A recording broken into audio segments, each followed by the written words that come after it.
자, 이제 오늘 스가랴서 강의 환상 가운데 마지막 환상입니다. 모두 8개 환상으로 구성되어 있어서 우리가 오늘 그 마지막 환상을 만나게 됩니다. 읽기는 11절서부터 읽었지만 오늘 가능하면 맥락을 이해해야 되니까 1절서부터 하나하나 살펴보도록 하죠. 자, 1절을 한번 볼까요? 1절. 내가 또 눈을 들어본즉 네 병거가 두 산 사이에서 나오는데 그 산은 무슨 산입니까? 구리산입니다. 구리. 자, 여러분, 보통 우리가 구리 하면 성경에서 어떤 개념을 담고 있죠? 구리는 또 다른 표현으로 무엇이라고도 부릅니다. 놋이라고도 부릅니다. 그래서 놋 하면 성경에서는 심판을 상징합니다. 자, 그런데 이 산이 무슨 산이라고요? 구리산이에요. 구리산. 그리고 거기서 네 병거가 두 산 사이에서 나옵니다. 근데 그 산 이름이 구리산이에요. 자, 이 서론에 해당하는 1절을 우리가 정확히 이해를 해야 다음 순서에 막힘이 없어집니다. 우선 여기 닛이라는 숫자적 의미죠. 앞으로 또 닛이라는 숫자가 또 등장을 합니다. 성경에서 사라고 얘기할 때는 세상수입니다. 우리가 천지사방 그러잖아요. 그러면 뭘 얘기하죠? 온 세상을 얘기하는 거예요. 동쪽, 서쪽, 남쪽, 북쪽으로 지칭한 사방이지만 이 닛이라는 숫자는 그런 의미에서 온 세상을 얘기해요. 자, 그런데 여기 또 네 병거가 그랬어요. 병거는 성경에 자주 등장하는 전쟁 도구인데 하나님의 행위를 실어 나르는 도구로서 여기 등장을 합니다. 자, 그런데 두 산이에요. 근데 이 산 이름이 구리산입니다. 근데 구리는 뭘 의미하는가? 또 다른 말로는 놋을 의미하는데 뭘 상징한다고요? 심판을 상징해요. 자, 우리 그 열왕기 상을 한번 띄워 주실까요? 첫 절을 보시면 그가 놋기둥 둘을 만들었으니, 여기 놋기둥은 구리 기둥을 얘기하죠. 이게 뭐냐 하면 솔로몬이 성전을 지을 때 문을 뜻하는 그 틀인 기둥을 놋으로 만들어요. 근데 이 놋은 절연성의 개념을 담고 있습니다. 그러니까 정확하게 안과 밖을 구분하는 절연적 의미가 문이라는 의미이기도 하면서 놋이라는 이 금속성 개념에 담아져 있어요. 그래서 성전 안에는 하나님의 영광과 하나님의 평안이 머물러 있지만 그 문 밖으로 나오면 어떻게 됩니까? 이제 심판 아래 놓이는 세상을 우리가 만나게 돼요. 그래서 하필 문을 왜 놋으로 만들었느냐? 그것은 그 안과 밖을 절연하는 개념에서 구원과 심판을 동시에 설명하는 거죠. 이게 두산 또는 구리산 이렇게 표현을 합니다. 자, 그런데 2절을 보세요. 첫째 병거는 붉은 말들이, 둘째 병거는 검은 말들이, 셋째 병거는 흰 말들이, 넷째 병거는 어룽지고 건장한 말들이 메었는지라. 네 마리의 말이 네 병거를 각각 메었는데 이 말들이 다 건장해요. 이 마지막 말만 건장하다는 그런 의미가 아니고 문법을 보면 네 마리의 말들이 다 건장한 말들이에요. 그러고 보니까 우리가 기억이 나실지 모르겠지만 첫 번째 환상이 무슨 환상으로 시작이 된지 혹시 아십니까? 네, 첫 번째 환상은 말들의 환상으로 시작이 됐어요. 근데 보니까 마지막 환상이 뭘로 끝납니까? 말들의 환상으로 끝이 나요. 우리 1장 11절을 장학으로 한번 볼까요? 첫 번째 환상의 그림입니다. 그들이 화성나무 사이에 선 여호와의 천사에게 말하되 우리가 땅에 두루 다녀보니 온 땅이 상태가 어떻습니까? 평안하고 조용하더이다. 뭐 별 문제 없는 그림 아닙니까? 그런데 첫 번째 말들로 상징된 이 그림은 그 말들은 순찰자의 모습이에요. 하나님의 심부름으로 천사들이 땅 아래 순찰을 내려왔는데 땅의 상태가 평안하고 조용해요. 그럼 별 문제 없는 거 아니에요? 그런데 문맥적으로 12절을 보세요. 12절 다 같이 시작. 여호와의 천사가 대답하였으되 만군의 여호와여, 여호와께서 언제까지 예루살렘과 유다 성읍들을 불쌍히 여기지 아니하시려 하나이까? 이를 노하신 지 70년이 되었나이다 하매. 네, 한 천사가 하나님 앞에 이렇게 절규하듯 호소해요. 언제까지 예루살렘과 유다 성읍들을 불쌍히 여기지 아니하시려 하나이까? 이를 노하신 지가 벌써 몇 년이에요? 70년이에요. 자, 그러니까 백성들의 혼돈은 지금 거의 막바지까지 차올랐어요. 앞서 우리가 살펴본 11절의 평안과 고요는 이 세상이 혼란으로 가득 차고 모순으로 가득 차고 죄악으로 가득 차서 하나님의 백성들이 그 안에서 이해할 수 없는 고통을 겪고 슬픔을 당하고 아픔을 겪고 있는데 그들은 전혀 보응도 받지 않고 잘 먹고 잘 살고 평안하고 아무 일도 일어나지 않는 고요 속에 있더라 그 말이에요. 어쩌면 이것이 수천 년 전 역사의 한 장면을 넘어서서 오늘 우리들에게 너무 깊이 와닿는 현실 같은 느낌을 지울 수가 없어요. 지금 세상이 어떻습니까? 거짓이 난무하고 애매한 사람을 힘들게 만들고 악인은 더 득세를 해서 평안하고 고요하게 아무 징벌을 경험하지 않고 잘 먹고 잘 사는데 그 속에 하나님의 말씀을 붙들고 살다가 여기저기 상처투성이의 성도들은 계속 머릿속에 마음속에 상함이 있고 혼란이 일어날 수밖에 없어요. 이게 뭘까? 이게 오늘 우리 첫 번째 기억해야 될 꼭지입니다. 제가 지난 금요일 날 이런 말씀을 드렸죠. 어느 영화 그 앞에 자막의 글인데 혼돈이란 아직 해석되지 않은 질서이다.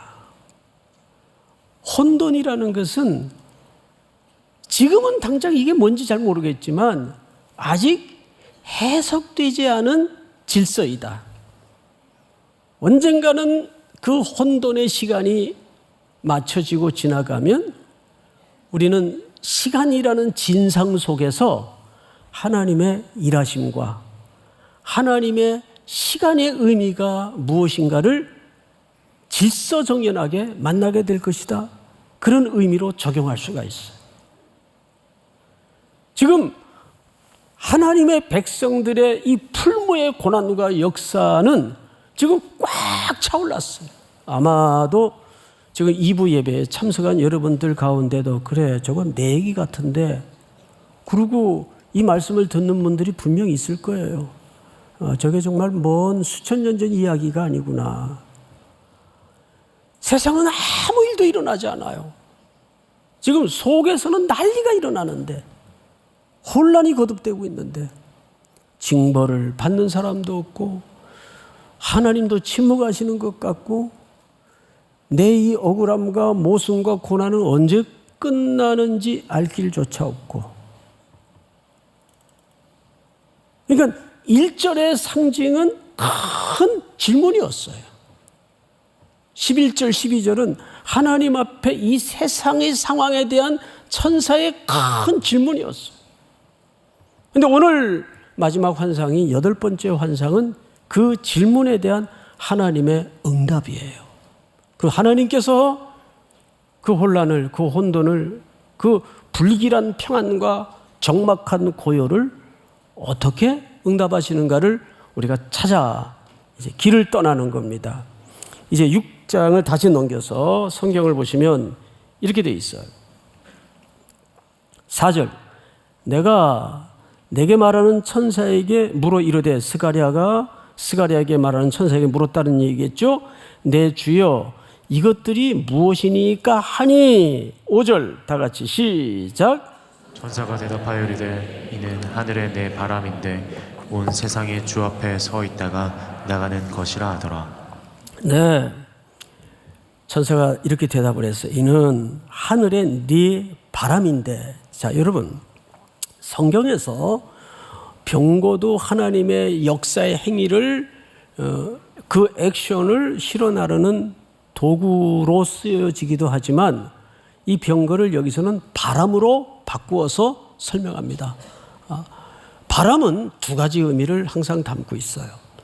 드디어 이제 심판이 시작이 되고 신음 속에 있던 주의 백성들은 하나님께로부터 구원을 얻게 될 것이다. 심판과 구원이 일어날 것을 바람으로 병거로 설명을 한 겁니다. 자, 6절로 넘어갑니다. 그 검은 말은 북쪽 땅으로 나가고 흰 말은 그 뒤를 따르고, 그러니까 북쪽으로 두 마리 말이, 첫 번째 검은 말이 달려가요.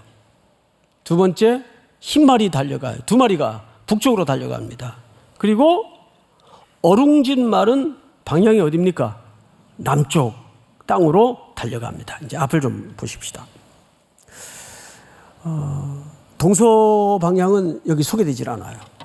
그래서 2000년 전, 아니 수천 년 전 이 본문의 맥락에서 북쪽이 무엇이고 남쪽이 무엇인지를 이해해야 됩니다.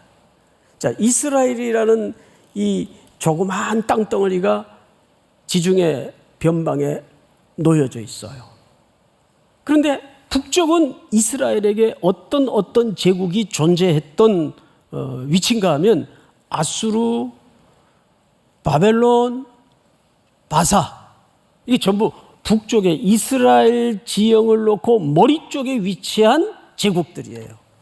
그런데 바사, 바벨론, 아수르 이 제국들이 주로 이스라엘에게 어떤 행위를 했습니까? 밀고 내려와서 침략을 하고 수탈을 하고 노예들로 붙잡아가고, 이게 북쪽에서 일어난 일들이에요. 근데 지금 그 북쪽으로, 역방향으로 두 마리 북쪽으로 달려갑니다. 또 남쪽은 지형적으로 어느 나라가 위치해 있습니까? 애굽입니다. 이쪽으로는 어룽진 말이 달려갑니다. 그러니까 애굽은 이스라엘 백성들에게 어떤 역사의 아픔을 기억해 하는 나라입니까? 네, 노예살이, 그 애굽의 우상의 문화에 히브리인들이 철저하게 물들었던 고통의 역사, 상처, 이런 것들을 기억해 하는 나라예요. 그러니까 북으로 흰 말과 검은 말이 달려가고 남쪽으로 오룽진 말이 달려간다는 것은 하나님의 백성들로 대변되는 이스라엘을 위해서, 하나님의 택한 백성들을 위해서 하나님이 드디어 이제 역사 속에서 뭐 하기 시작하신 거죠? 심판을 하기 시작한 거예요. 별로 표정들이 기뻐하지 않네요. 응? 하나님의 보응과 하나님의 심판이 시작이 됐다 그 말이에요. 할렐루야. 그러니까 그런 것 같아요. 우리나라도 이렇게 가만히 지정학적으로 보면 참 지구 본을 놓고 보면 세상에 이렇게 조그만 땅덩어리에서, 그것도 반토막이 된 남쪽에서 이 마지막 시대의 예루살렘처럼 하나님이 이 민족을 한번 쓰셔야 되는데 우리 민족이 처한 현실이 너무 똑같아요. 북쪽 그리고 남쪽 똑같아요. 아주 특별한 지정학적인 닮은 꼴의 메시지를 갖고 있습니다. 그러나 오늘 주신 말씀처럼 지금은 혼돈스럽고 지금은 이게 뭔지 잘 모르겠고 왜 이런 고난과 억울함을 겪어야 되는지 잘 모르겠지만 하나님은 시간 속에서 하나님의 역사를 반드시 드러내십니다. 우리는 하나님의 뭘 믿어야 돼요? 첫 번째, 주권을 믿어야 돼요. 혼돈이 극심할수록 하나님의 주권과 그분의 통치와 그분의 주인 되심을 믿으셔야 됩니다. 이것이 이 혼돈 가득한 세상에서 여러분들이 버티고 서 있어야 되는 중요한 이유입니다. 그래서 이 성경을 잘 보세요. 몇 절을 보시냐면 5절을 보세요. 5절. 천사의 대답 속에 이런 내용이 있어요. 이는 하늘의 네 바람인데 온 세상의 주 앞에 서 있다가 나가는 것이라 하더라. 자, 앞을 보십시다. 여기 앉아 있다가 나갑니까? 서 있다가 나갑니까? 서 있다가 나가요. 이 동작은 굉장히 중요한 그림이에요. 요한계시록에도 보면 어린 양이 시온산에 서 있어요. 보통 어린 양은 보호자의 하나님 아버지와 함께 앉아 있다로 표현이 됩니다. 근데 계시록에는 어린 양이 서 있어요. 왜 서 있을까요? 그 앞에 12장에 보니까 붉은 용이 바다에서 올라와서 모래 위에 서 있어요. 온몸을 일으키고 서 있어요. 왜 서 있나? 성경을 보니까 하나님의 말씀을 붙들고 살아가는 성도들을 싸우기 위해서 서 있어요. 그들을 어떻게 하든 하나님의 믿음으로부터 떨어뜨리고 그들을 공격해서 그들이 세상의 삶 속에 매몰되도록 용이 두 발을 들고 서 있어요. 싸우려고 서 있어요. 근데 14장에 넘어와서 어린 양이 서 있어요. 시온산에. 왜 서 있는 거죠? 우리를 대신해서 싸우시려고 서 있는 겁니다. 믿습니까? 그러니까 하나님은 우리를 방치하시는 것 같고 침묵하시는 것 같지만 지금도 서 있어요. 여러분들을 대신해서. 그러니까 우리가 항상 삶의 국면들을 마주할 때마다 이것이 혈과 육으로 싸울 싸움이 아니고 하나님의 은혜로 하나님의 싸움으로 이해를 가져야 승리합니다. 믿습니까? 그걸 가장 잘 설명했던 인물이 다윗이에요. 아버지 심부름으로 형들이 싸우는 전쟁터에 나갔다가 사울과 그의 군대들이 벌벌 거대한 세상으로 비견되는 골리앗 앞에 사시나무 떨듯이 떨고 있자, 그리고 사울은 그 다윗에게 온갖 무장을 입혔지만 다 벗어던지고 평소 일상에서 몰던 막대기 하나 가지고 물맷돌 가지고 나가서 일가를 터뜨립니다. 이 할례 없는 백성이 이미 이 전쟁을 뭘로 이해한 겁니까? 이건 하나님의 전쟁으로 이해한 거예요. 그 다음에 더 정확한 표현을 쓰죠. 이 할례 없는 백성이 하나님의 군대를 모독하는도다. 다윗은 그 싸움을 크기의 싸움으로, 수의 싸움으로 봤습니까? 하나님의 싸움으로 봤습니까? 그렇습니다. 여러분, 뭐 때문에 두려워하고 있습니까? 뭐 때문에 쫄고 있습니까? 뭐 때문에 겁먹고 있습니까? 하나님의 백성이. 그러니까 우리는 누구의 군대죠? 하나님의 군대예요. 이 싸움은, 이 전쟁은 하나님께 속한 것이죠. 믿으십니까? 오늘 이 본문에서 우리에게 던져주는 큰 첫 번째 메시지예요. 그리고 이제 8절로 넘어가서 다 같이 한번 읽어볼까요? 아주 중요합니다. 시작.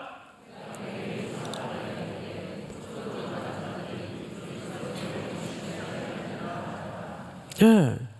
먼저 현실적으로 이 백성들을 포로로 붙들고 고역에 던지고 고난의 역사에 짓누르게 하던 북쪽의 아수르, 바벨론, 바사 제국을 향해서 말들이 달려갔어요. 검은 말과 흰 말이 달려갔어요.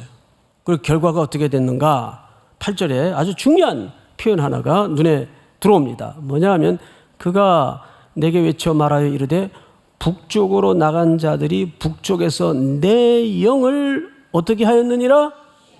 자, 앞을 보실까요? 여기 쉬다라는 말은 안식해 하였다 그 말이에요. 자, 여기서 우리는 이 안식이라는 개념이 성경 전체를 관통하는 의미에서 얼마나 중요한 주제인지 다시 한번 기억을 되살려야 됩니다. 첫 번째, 이 안식이라는 말은 제가 몇 가지 물음으로 한번 두 번째 결과를 도출해 보죠. 하나님께서 며칠 동안 세상을 창조하셨어요. 웅성웅성하지 마시고 정확하게. 며칠 동안 창조하셨어요? 6일 동안. 마지막 날에는 인간을 남과 여로 창조하셨어요. 그리고 7일째는 뭐 하셨어요? 안식하셨어요. 7일째는 왜 하나님이 쉬셨을까요?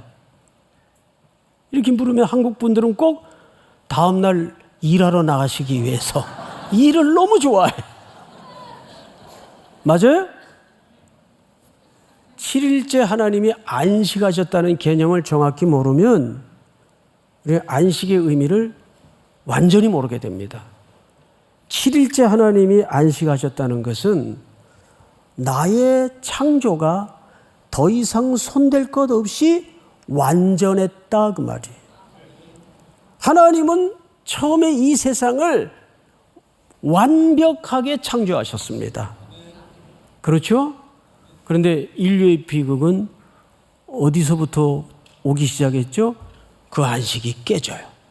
아담의 죄를 통해서 인간은 땀을 흘려야 됐고 인간은 노동을 해야 되고 쉼이 사라졌어요. 그래서 여기 내 영을 쉬게 했다는 말은 하나님이 안식하셨다 그 말이에요. 하나님이 안식하셨다는 말은 하나님의 응징과 원수의 세력들에 대한 보응이 마무리되고 완성되었다 그 말이에요. 그럼 당연히 하나님의 백성들에게는 뭐가 찾아올까요? 예? 우리 성도님들이 이게 웅성웅성하는 게 습관이 되셔서 다시 하나님이 안식하셨으니까 하나님의 백성들에겐 당연히 뭐가 찾아올까요? 안식이 찾아오는 거죠. 그걸 지금 약속하는 거예요. 이 환상을 통해서. 그래서 예수님이 이 땅에 오셔서 뭐라고 말씀하십니까? 수고하고 무거운 짐진 자들아 다 내게로 오라. 내가 너희를 쉬게 하리라. 그런데 인간은 그 쉼마저도 아이러니에 걸려 있어요. 쉬기 위해서 열심히 평생 일을 해요. 근데 진짜 쉴 때쯤 되면 다 돌아가시고 병원에 입원해서 진짜 이상하게 쉬고 계시고 오늘 아침에도 일찍 목사님 한 분을 뵀는데 이제 은퇴를 하셨어요. 사모님하고 같이 한국에 쉬러 나오셨어요. 얼마나 부러운지. 목회도 잘 마무리하시고 자신 농사도 잘 지어놓으시고 하나님은 궁극적으로 우리에게 그런 안식을 지금 참된 안식을 약속하는 거예요. 근데 그 안식은 누구 안에서만이 누리는 안식입니까? 참된 성전이신 그리스도 안에서만 누리는 안식입니다. 그래서 예수님이 오셔서 주로 평일에도 일을 하셨지만 안식일도 일을 하셨어요, 안 하셨어요? 누가 또 안 했다 그래요.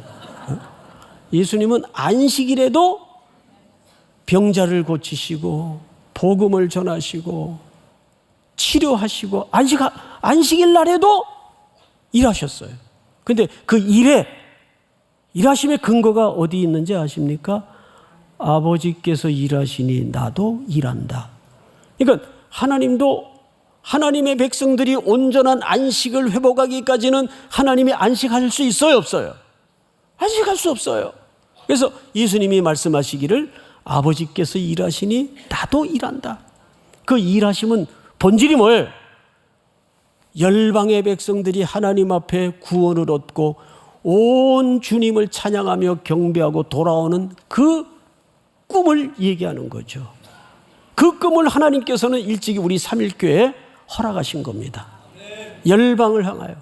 여기는 민족주의도 무너지고 국가주의도 무너지고 오직 하나님의 형상대로 지음받은 인류가 하나님 앞에 온전히 회복되는 그림. 이것을 그리스도를 통해서 이루시겠다는 이야기입니다. 그런 참된 안식이 온 열방에까지 선포되기를 주의 이름으로 축복합니다. 지난 한 주간 동안 여러분들 기도해 주셔서 태국 북쪽 미얀마 국경 지역 치앙라이에 가서 그 난민들, 미얀마에서 넘어온 난민들을 섬기시는 선교사님들을 만났어요. 그리고 2박 3일 은혜로운 집회를 하는데 오히려 제가 은혜를 많이 받고 왔어요. 한국 뉴스에는 났대는데 저는 그 소식을 거기 가서 현실적으로 들을 수 있었습니다. 얼마나 홍수가 심한지 이 장정 키노모까지 집집마다 물이 차올라 가지고 물이 빠지고 난 다음에 남은 게 아무것도 없대. 그러니 그나마 난민들인데 뭐 건질 게 뭐가 있겠어요. 그리고 그 난민들을 위해서 수고하시는 미얀마 목사님 2분, 또 우리 한국 선교사님들 얼마나 좌절이 깊었겠습니까? 여기서 계속 이러고 선교를 해야 되나? 하나님 정말 해도 너무하신다. 하필 왜 이런 어려움 속에 있는 사람들에게는 어려움이 저렇게 거듭되는 것일까? 우리 뉴스 보면 그런 심정으로 뉴스 볼 때가 많잖아요. 그들에게 빵이 필요하지만 더 본질적인 밥은 그들이 구원받는 거예요. 그 어떤 난민이 그러시더라고요. 우리가 조국의 내전을 피해서 넘어오지 않았더라면 어떻게 우리가 예수를 만났겠고 하나님을 믿을 수 있었겠냐고. 감사하다고. 그 절망 가운데서도 하나님은 꾸역꾸역 하나님의 택한 백성들을 건져내시는 거예요. 믿습니까? 그래서 그 얘기를 이렇게 설명하십니다. 9절 볼까요? 여호와의 말씀이 내게 임하여 이르시되 사로잡힌 자 가운데 바벨론에서부터 돌아온 헬데와 도비야와 여다야가 스바냐의 아들 요시야의 집에 들어갔나니 여기 4명의 이름이 등장을 해요. 요시야, 또 도비야, 여다야, 헬데. 이 사람들은 헬데는 강하다, 도비야는 하나님은 선하시다, 또 여다야는 하나님은 아신다, 요시야는 은혜, 하나님은 은혜로우시다.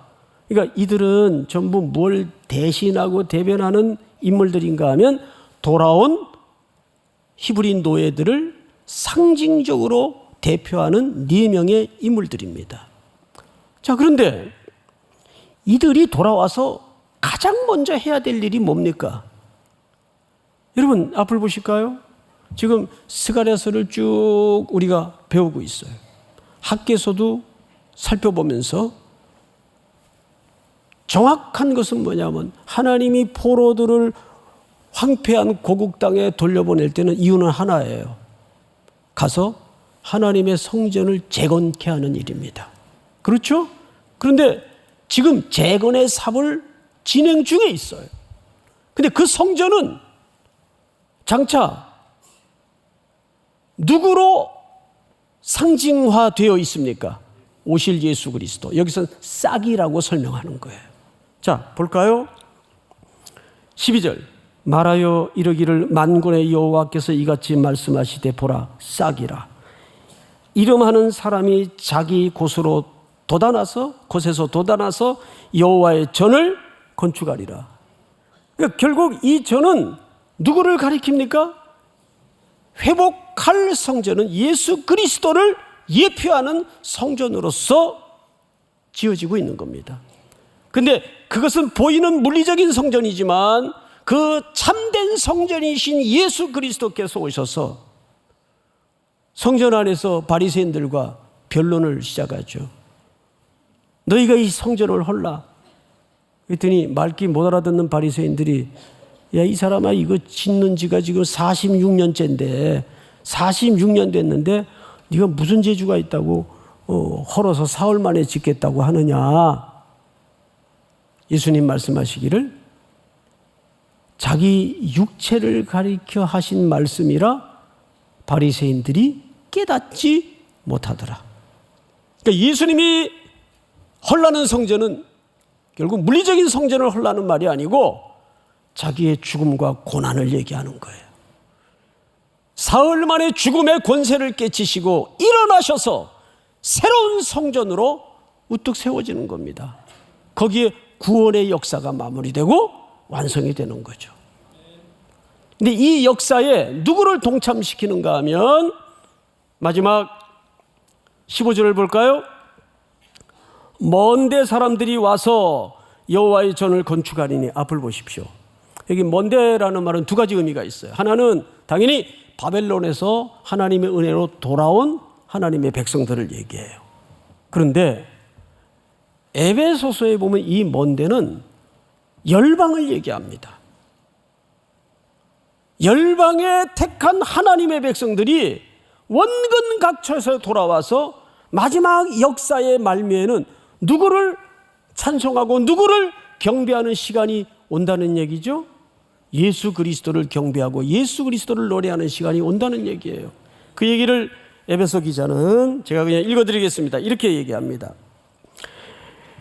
또 오셔서 먼데 있는 너희에게 평안을 전하시고 가까운 데 있는 자들에게 평안을 전하셨으니 이는 그로 말미암아 우리 둘이 한 성령 안에서 아버지께 나아감을 얻게 하려 하심이라. 그러므로 이제부터 너희는 외인도 아니요 나그네도 아니요 오직 성도들과 동일한 시민이요 하나님의 권속이라.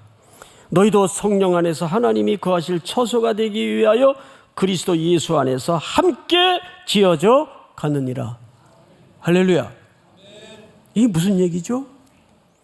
마지막 날에는 아직 그러면 하나님의 전은 완성이 된 겁니까? 안 된 겁니까?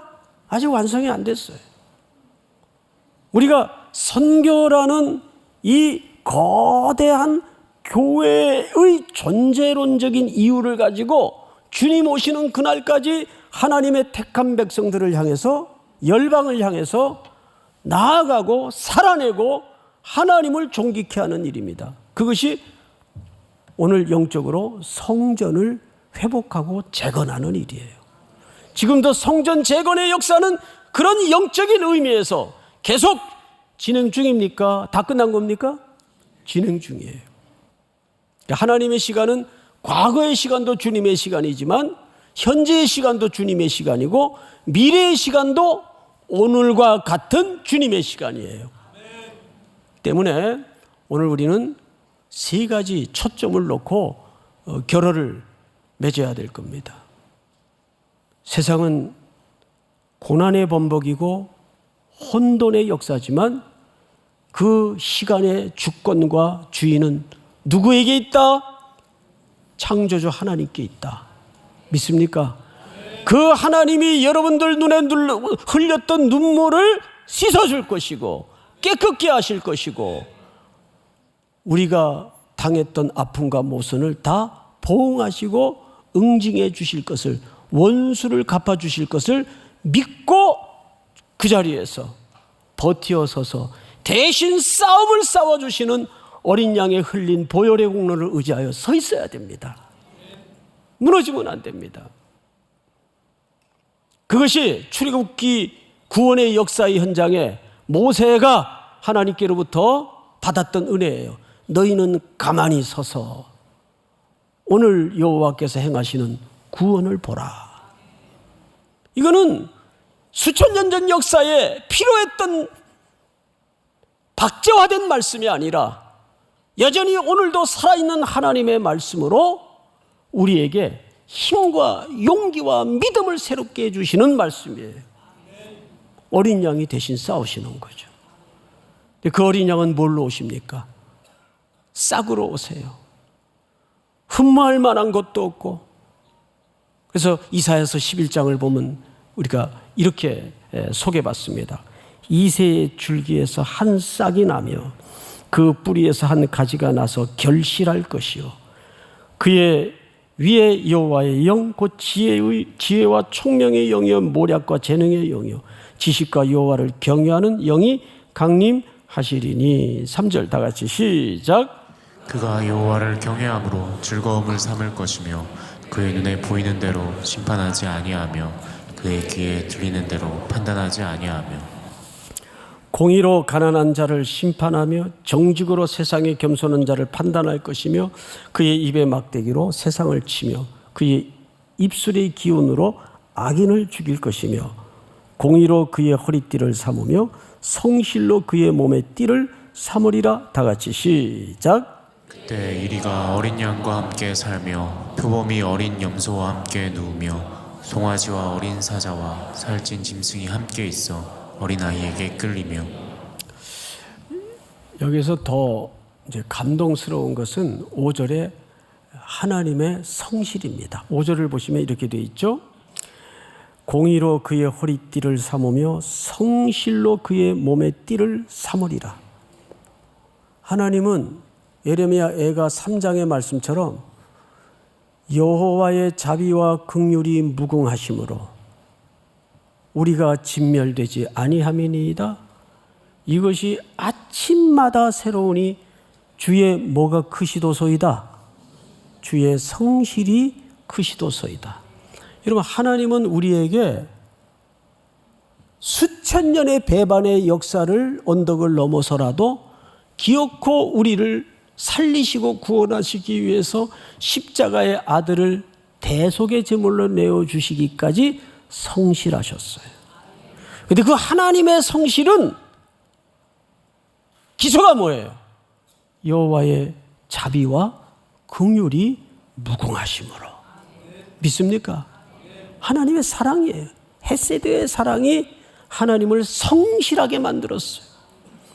그러니까 여러분들도 정말 하나님을 온전하게 가슴 한복판에 쩡 하고 은혜가 들어오면 우리는 사랑하는 그분을 위해서 성실할 수밖에 없어요. 제대로 꽂히면, 사랑에 제대로 꽂히면 해보셔서 아시겠지만 성실해집니다. 저절로. 연애가 피곤해요. 해봐서 알잖아요. 그런데도 입술이 터져가면서 어떤 친구는 입원해 가면서 연애하는 친구들이 있어요. 성실해져요. 게을르던 녀석들도 성실해져요.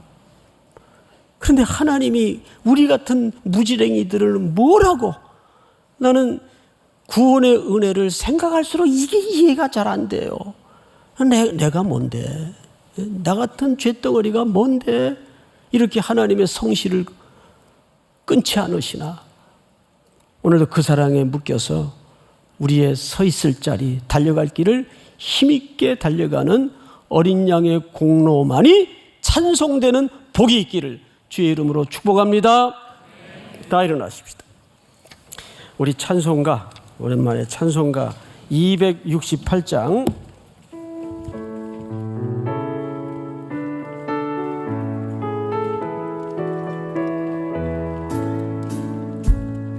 죄에서 자유를 얻게 하는 보혈의 능력, 주의 보혈, 시험을 이기고 승리하는 참 놀라운 능력이로다. 주의 보혈 능력이 또다. 주의 피 믿으오. 주의 보혈 그 어린 양이 매우 귀중한 피로다. 육체의 저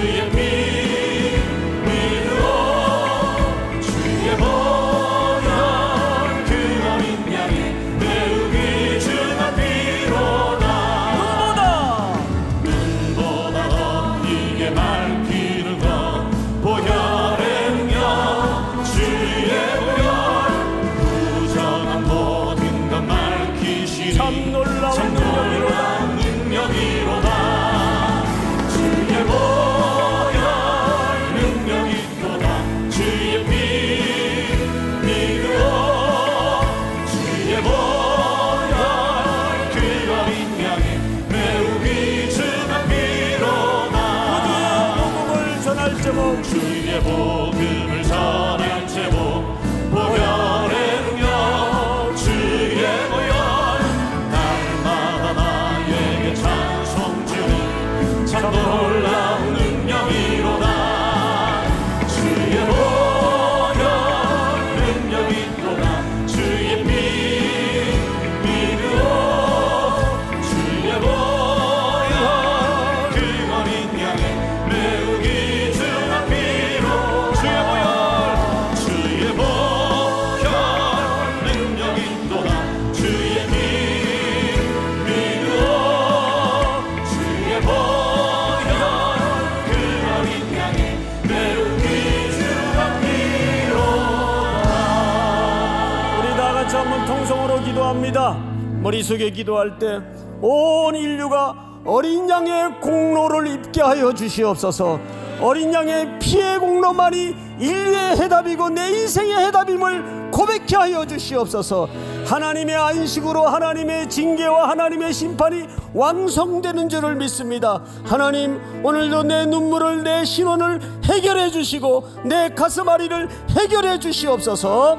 우리 한번 주여 부른 다음에 먼 데 있는 자리 돌아와 어린 양을 노래할 때까지 하나님의 열심히 쉬지 않을 것을 믿습니다. 우리도 그 길 따라 서 있도록 도와주시고 살아내도록 믿음과 용기를 새롭게 하여 주시옵소서. 우리 한번 주여 부른 다음에 기도합니다. 주여